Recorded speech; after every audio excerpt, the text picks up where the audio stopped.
Assalamu alaikum dear students. I welcome you to the 11th lecture of probability and stochastic processes. In previous lectures, we have been discussing random variables, and our discussion has reached a point where you should have a clear idea of discrete random variables, the type of random variables defined on finite sample spaces. In our discussion, we thoroughly analyzed two games of chance, two gambling games. In particular, we analyzed the game of Chakalak, which is played in Western countries, and the investment scheme of prize bonds, which is offered to the gullible people of Pakistan as an investment scheme. In Chakalak, the gambling house rolls 3 dice and people bet on their favorite 3-digit numbers. Whereas in prize bonds, people buy prize bonds, government gets billions of rupees, which are spent on development projects like purchase of new Gulfstream private jets for chief executive of the country. We also discussed the concept of jointly random variables, where more than one random variables are defined on an underlying space, and these two random variables assume their respective values for each outcome of the sample space.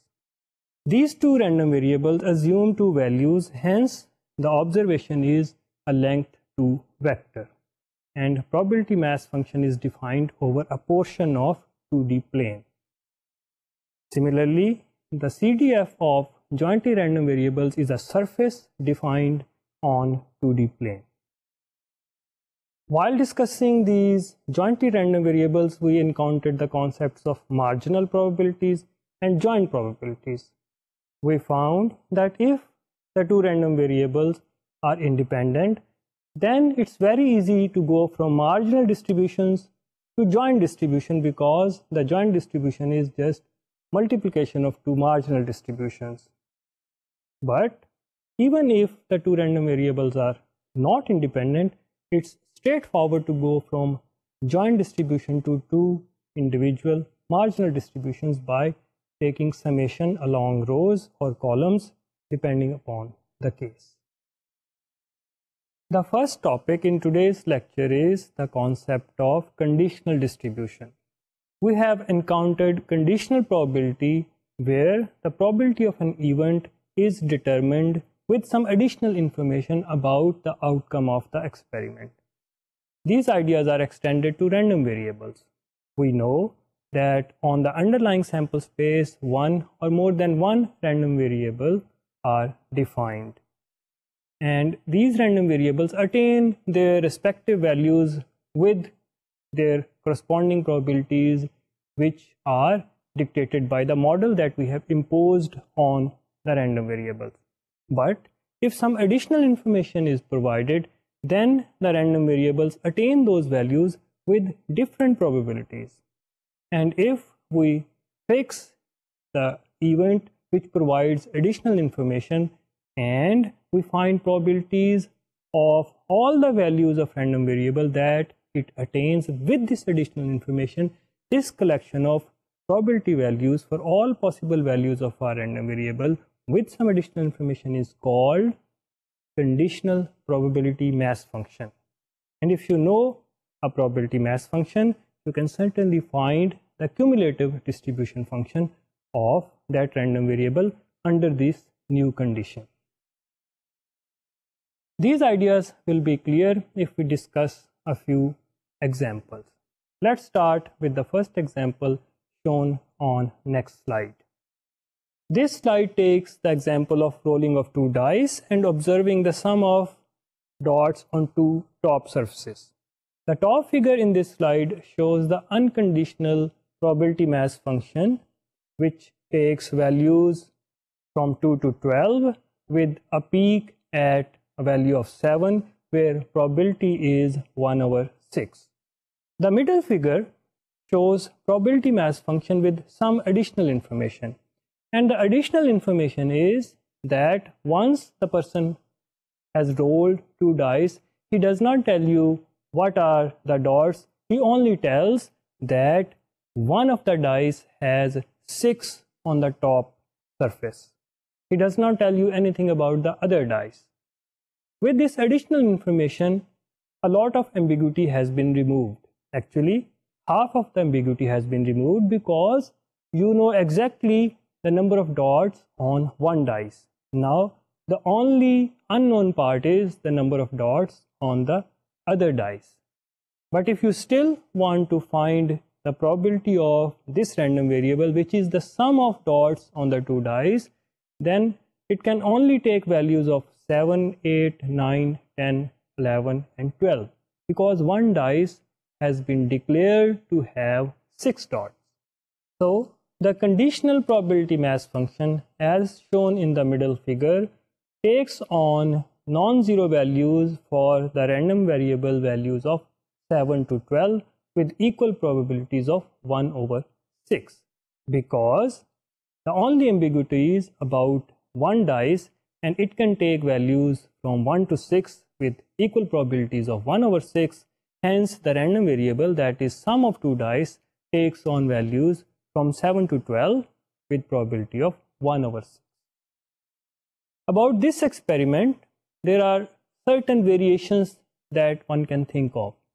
For example, if the two dice are marked in different colors like red and green, then the person can roll the dice, hide the outcome, and can tell you that the red dice has 6, or he can tell you that green dice has 6, or he can say, I'm not going to tell you which one, but one of the two dice has 6 dots on the top surface.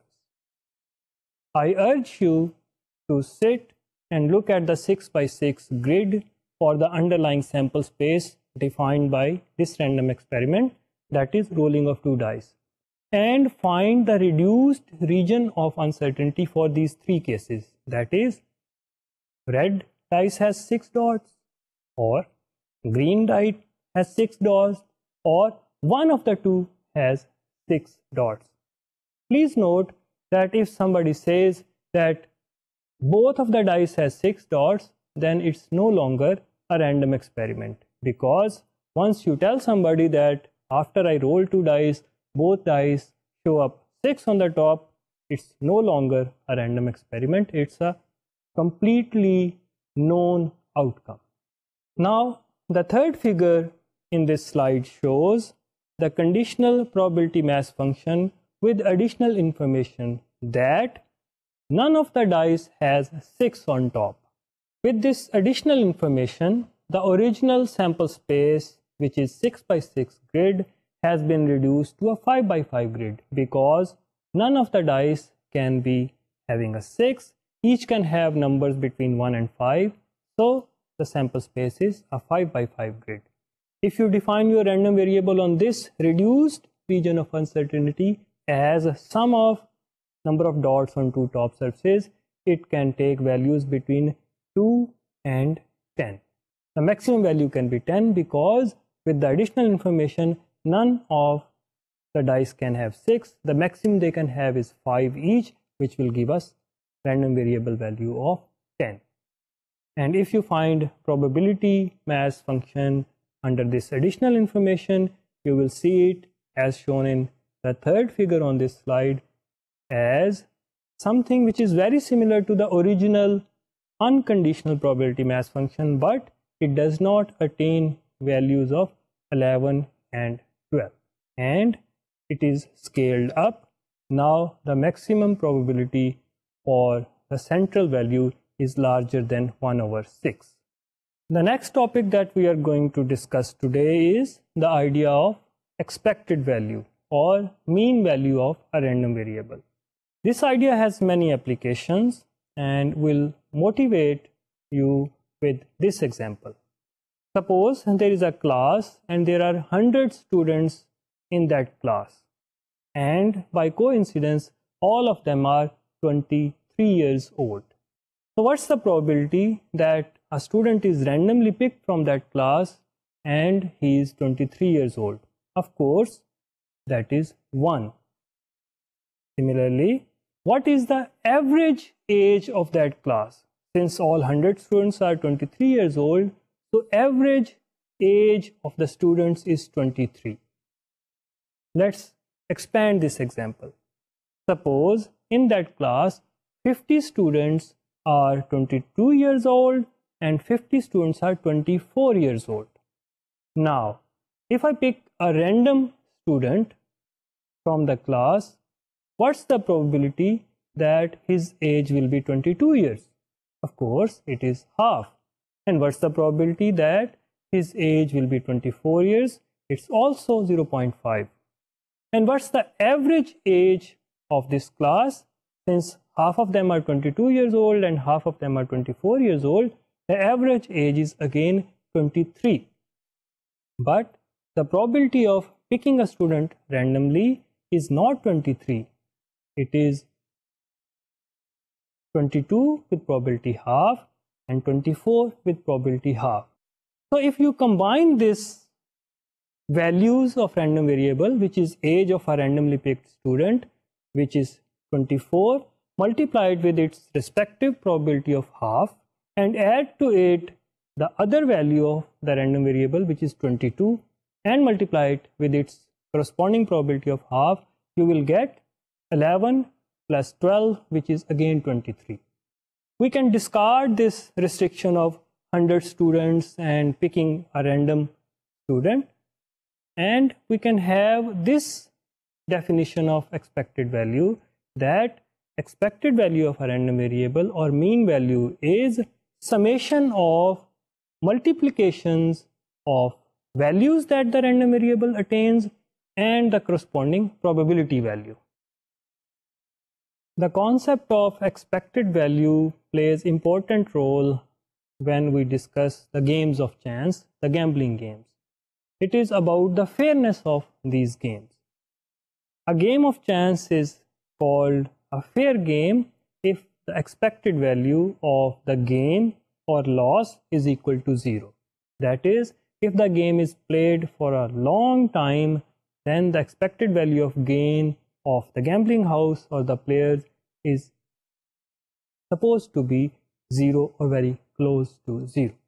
If we analyze the game of Chuck a Luck, then we find that its expected value is minus 17 over 216 or 0.08 approximately, which implies that for every dollar spent by the gamblers, the gambling house makes 8 cents. So this is a game which is not fair, and it is unfair to the disadvantage of gamblers and to the advantage of the gambling house. This reminds me of a comic strip that I read a while ago, which is Calvin and Hobbes, in which Calvin, little 5-year-old, says to his father that I want to stay up like you adults and I don't want to go to bed so early. And his father tells him that, kid, the world is unfair, get used to it. And then the Calvin laments that why it's not unfair to my advantage, why it's unfair always to my disadvantage. So the gambling house usually run games which are unfair, and they are unfair to their advantage and to disadvantage of the gambling public. We also discussed the example of prize bonds, which is also a game of chance.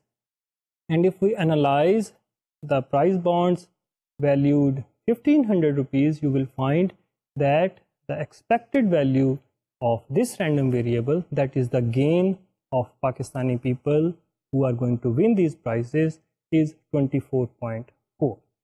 If we normalize this expected value of 24.4 by dividing it with 1500, we get a number which is 0.0163. This implies that for every rupee invested by Pakistani public, the Pakistani public gets back 0.0163 rupee or 1.63 paisas every 3 months. So rate of return every 3 months is 1.63% of the original invested value. So are these prize bonds a fair game of chance? The answer is certainly no. because the expected value is a positive number which represents the average gain for the investors.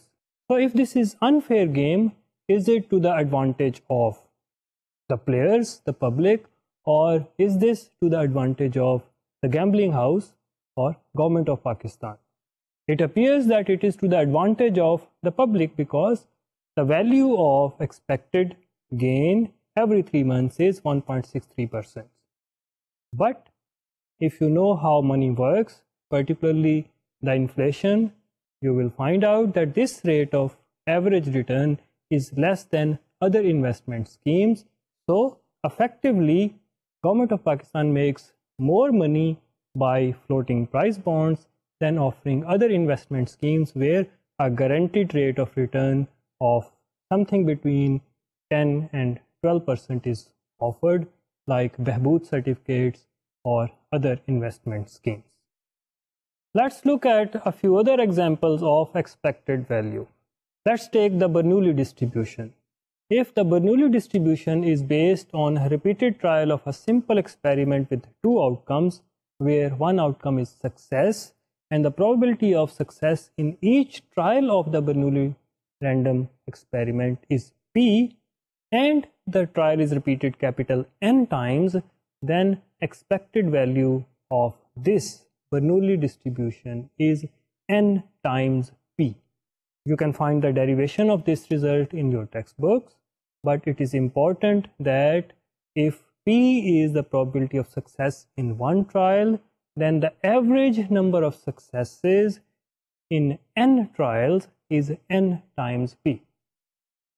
If you remember our example of number of people entering an international fast food franchise in a given 10-minute interval, you will remember that the time interval of 10 minutes was divided into 5-second intervals, and probability of a person entering in that 5-second interval was 0.2. So there are 120 5-second intervals in 10 minutes. Hence, this experiment of seeing if a person enters the franchise in a given 5-second interval was repeated 120 times. And the expected value of this random variable, which is the average number of people entering the restaurant in 10-minute interval, comes out to be 120 times 0.2 or 24. The other discrete variable that we discussed was Poisson random variable. In Poisson random variable, there is only one parameter, lambda, and it is derived as an approximation of Bernoulli distribution as n times p. And in my simulation, the PMF that I showed you for Poisson distribution, I took a lambda of 24 intentionally so that the two results, the PMF of Bernoulli distribution and PMF of Poisson distribution, should look similar. The concept of expected value has a nice geometric interpretation, and this is shown in next slide. In this slide, the process of evaluation of expected value for the game of Chak Alak is shown in a geometric manner. When we are evaluating the expected value of a discrete random variable, we take all the values that the random variable takes and multiply these values with their respective probabilities and add the result of these multiplications. This is similar to the principle of lever. Suppose you have a rigid metal rod pivoted at a point which is called origin. To one side there are positive numbers and to the other side there are negative numbers. And then you hang weights, and the weights are proportional to the probabilities of the values of random variable, and the weights are hanged at points on this rod which are the values that random variable attains. This is shown in this slide for the game of Chak Alak, where a wedge is pivoting a rigid rod at 0 and a weight with a value of 125 is hanging at point -1, which represents the value. -1 is the value, and 125 is the proportional probability for people losing $1 each. And to the right, you will see at value 1, there is a weight hanging with a value of 75. This represents proportional probability of people winning $1. And at 2, there is a weight hanging with a value of 15, which represents people winning $2. And at point 3, there is a very small weight with value 1 hanging, which represents proportional probability of somebody winning $3. This is very similar to the concept of lever, where the torque, positive or negative, determines how the rod is going to rotate. If the torque is trying to rotate the rod in a clockwise direction, we usually assign a negative value to that. In physics, we assign negative value of that, but in our case, we'll assign positive value. So all these positive weights hanging on the rod, which is pivoted at 0, try to rotate the rod in a clockwise direction, and they give positive contribution to the expression of expected value.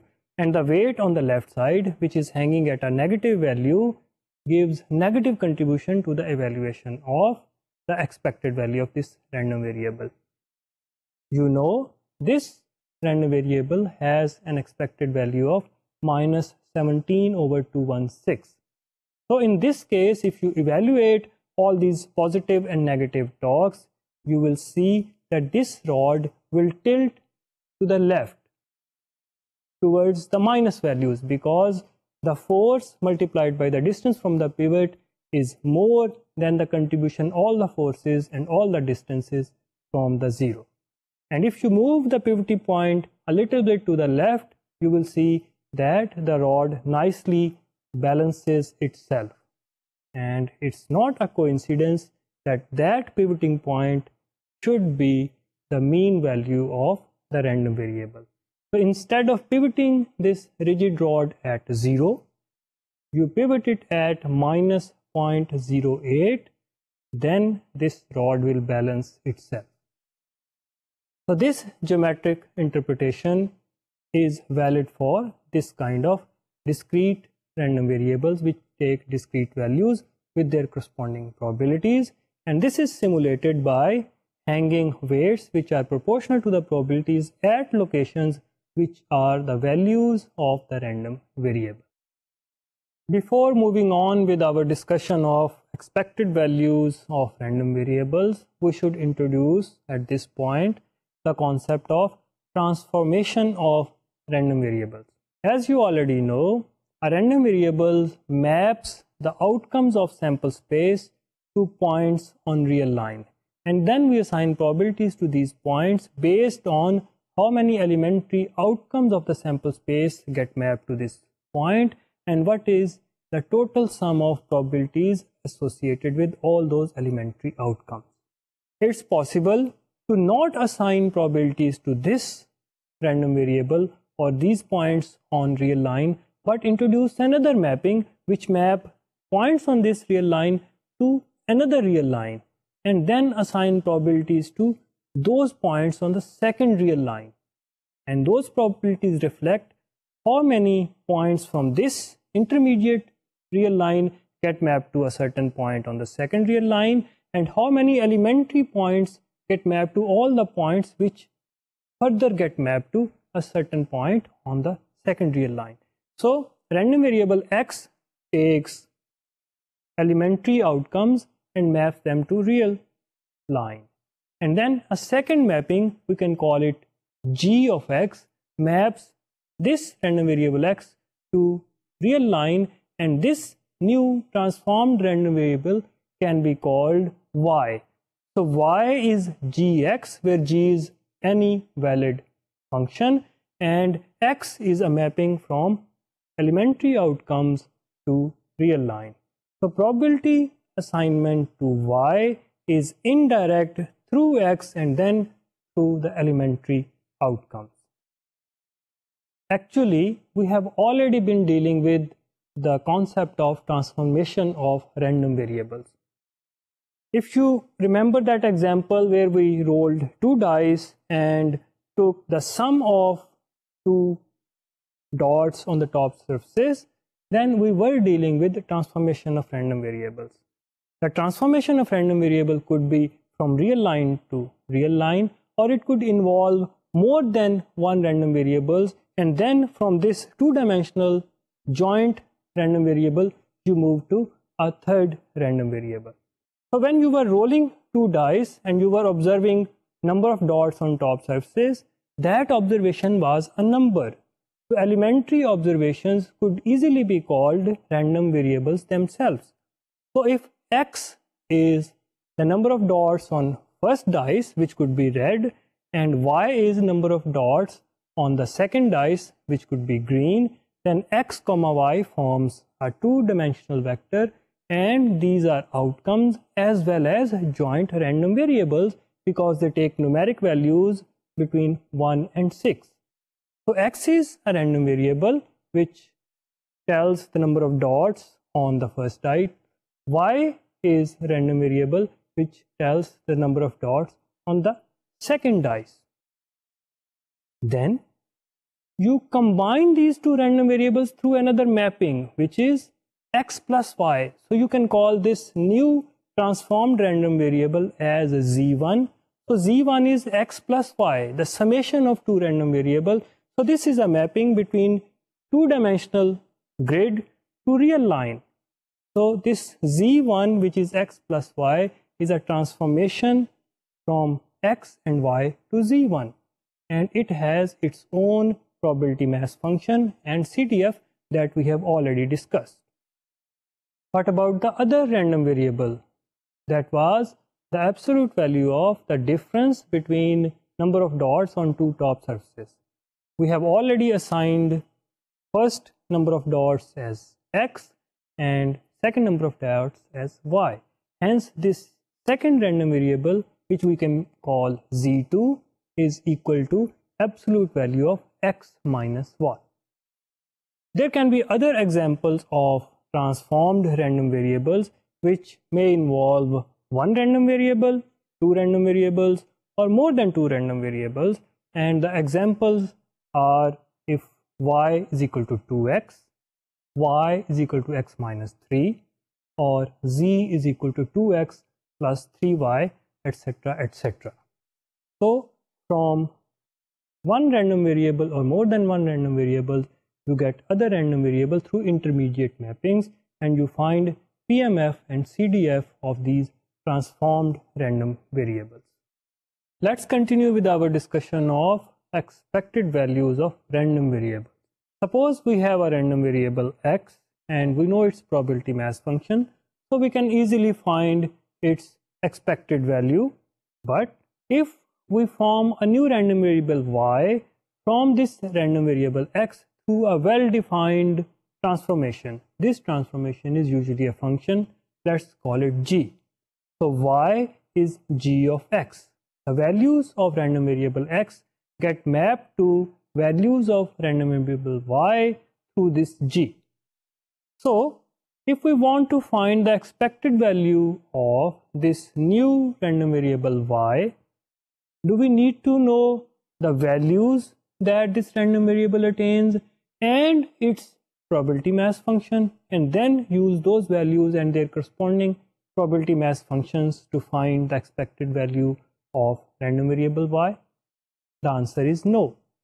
If you know this well-defined transformation function g and you know the probability mass function of x, these are sufficient pieces of information to find the expected value of y.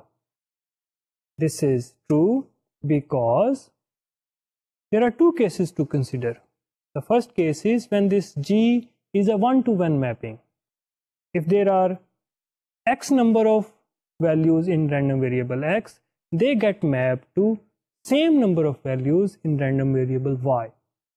So from this underlying sample space, some outcomes give one value of random variable x, and through this transformation g, this number becomes gx, which is y.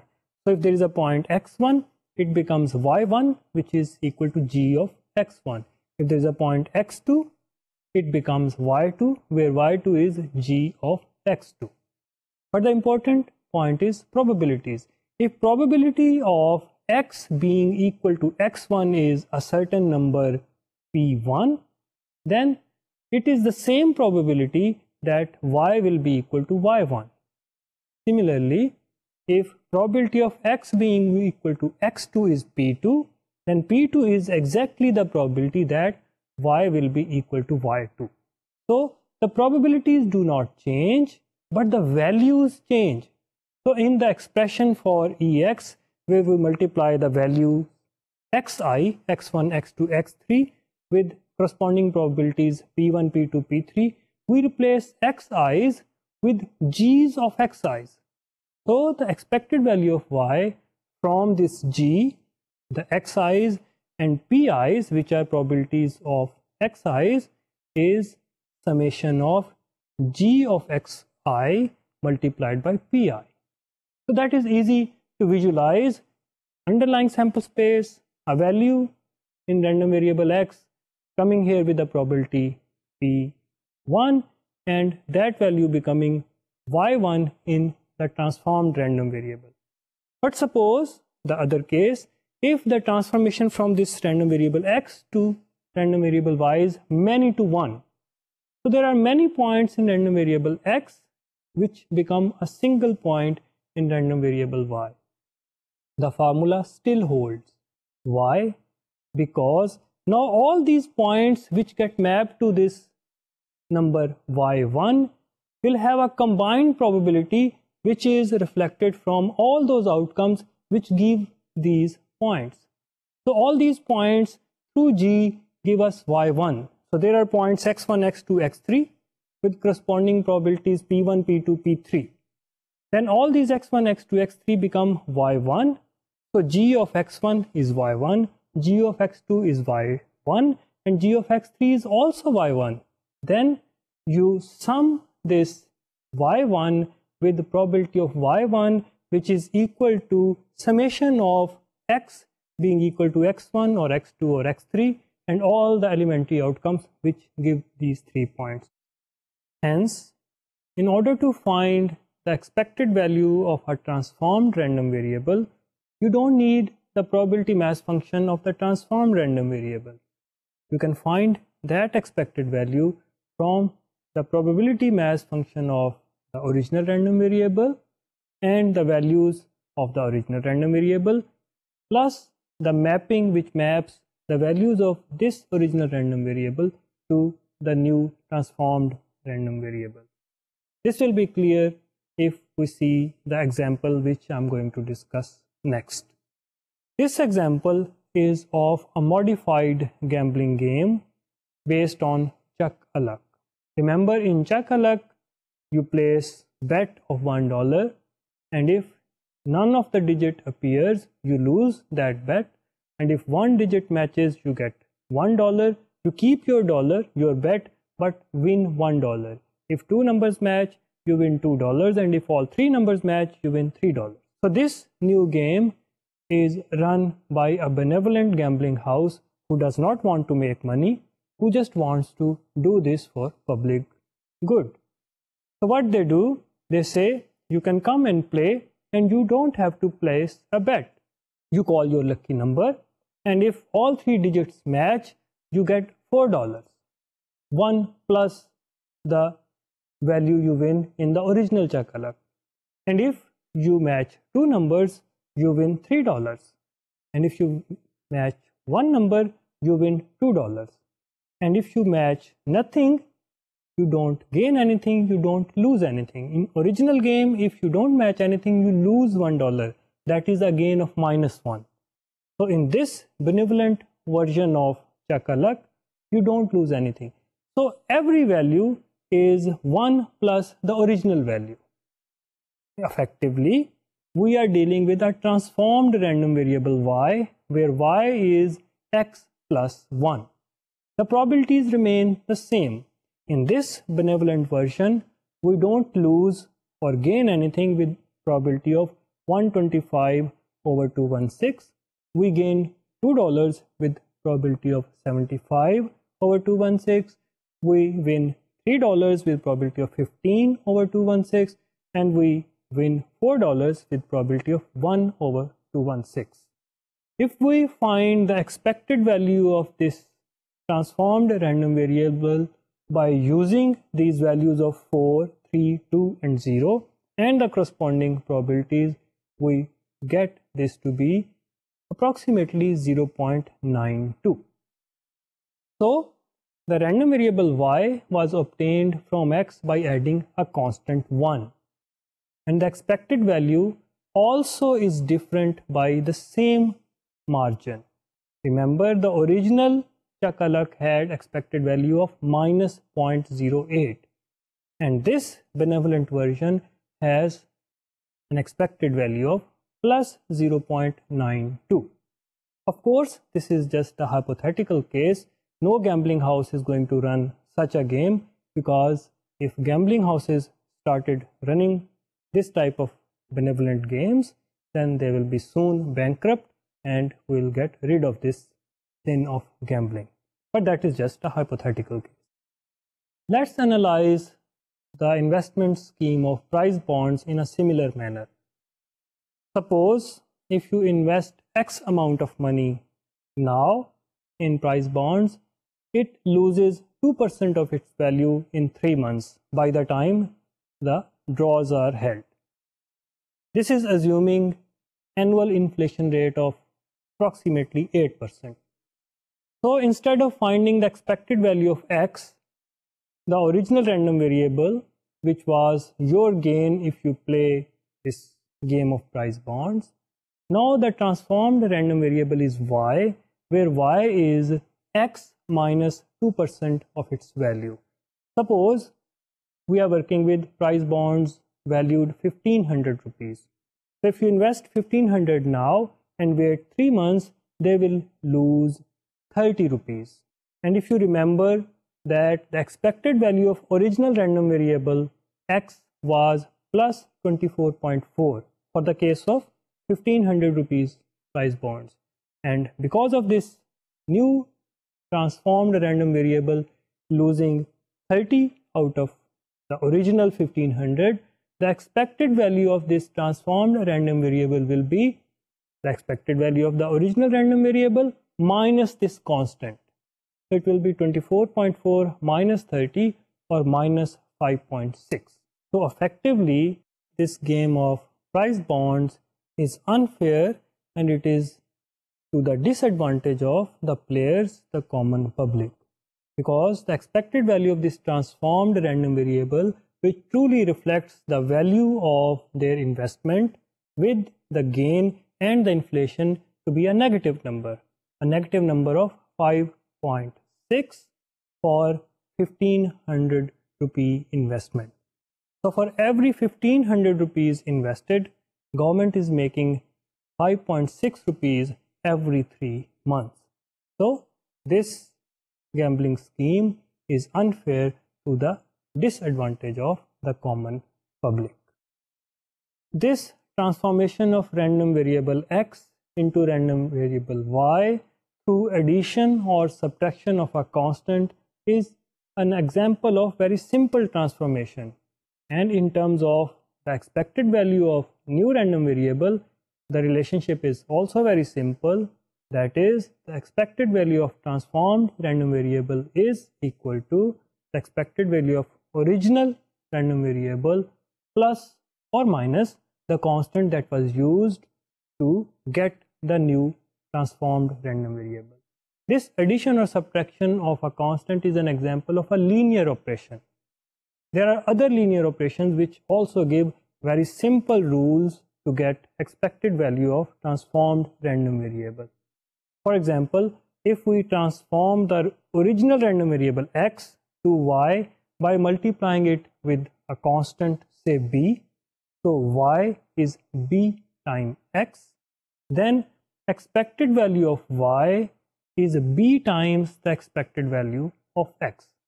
And these two operations of multiplying the original random variable with a constant and addition and subtraction of constants can be combined. So if original random variable is x with its expected value of ex, then if y is formed from this x as y is equal to 2x minus 3, then expected value of y is 2 times the expected value of x minus 3. But if the transformation is nonlinear, like absolute value of the original random variable, then the rules of finding the expected value of new random variable are not so straightforward. You have to use this mapping of absolute value for all possible values of x and use the all possible corresponding values of probabilities of x to get the expected value of y. This transformation of random variable through addition or subtraction of constant has a very nice case where if we have a random variable x and have its expected value or mean, which is represented as m, then we form the new random variable y as x minus m. Then for every case the expected value of y is 0. So if we have a random variable x which has a non-zero expected value, we can form a new random variable y which will have a 0 expected value by putting y equal to x minus its expected value. This also explains why if a rigid rod which is pivoted at the expected value of the random variable nicely balances itself. This is true because suppose if the original random variable has an expected value of 0, then if you pivot that rod at 0, then all the positive torques and all the negative torques cancel each other and the rod just balances itself. Now, if the random variable has an expected value which is not 0, then if you pivot the rod at 0, it will tilt and it will not balance itself.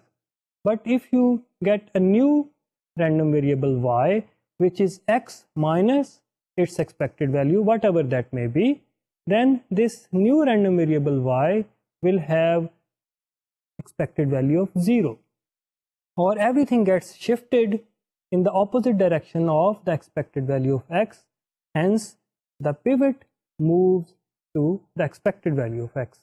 So in original random variable you can pivot it at the point which is expected value of x and the rod will balance itself. Please think about it, try to solve a few numerical problems and it will be clear to you that this is indeed the case. The last topic in today's lecture is concept of moments. As I said, you can find the expected value of a transformed random variable very easily if the transformation is linear. There are certain non-linear transformations which are very important and they give you expected values which are called moments, and they are of the form y is equal to x raised to power p. So raising the random variable x to power p, where p is 2, 3, 4, 5, is a non-linear operation, but it has very important application. So this is called moments, and if you find the expected value of y is equal to x raised to power 2, this is called the second moment. If you find the expected value of y where y is x raised to power 3, it's called the third moment, and so on and so forth. There is another class of moments called central moments. These are expected values of transformed random variables of this form: y is equal to x minus m whole raised to power p, where m is the expected value or mean of x. So instead of raising the power of original random variable, you subtract its mean from the original random variable and then you raise it to power 2, 3, 4 and 5.